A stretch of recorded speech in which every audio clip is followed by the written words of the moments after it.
There's the, hey, the body needs no help, just no interference. This terrain theory, meaning that, hey, you don't get sick necessarily because of bad germs and bad viruses, but the environment at which those germs and viruses inhabit are the reason why it is that individuals are sick.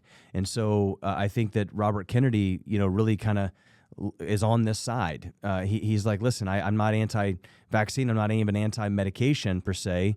But we don't need any more weight loss medications like Ozempic whenever we have an obesity problem. I mean, 40% of kids are obese. I would say, I think 75% of adults in America are overweight.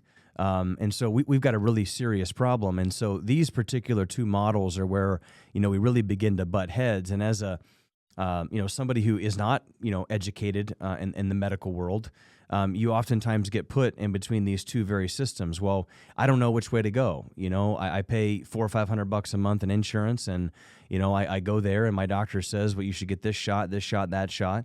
You should do this, and stay away from a chiropractor. Make sure you take these, supplementation or probiotics that are pharmaceutical recommended that really aren't great. And then I go to a chiropractor and we say, hey, you should think about getting ingested instead of going and getting tubes put in your ears. Maybe you should, take away toxic dairy. Maybe you should stop doing the antibiotics and do things more like probiotics. It's a very, very confusing system and a very, very confusing time for people right now. And I just want you to know that I understand. I live, my family, myself, my kids, we live in this wellness and prevention model because it makes sense to us.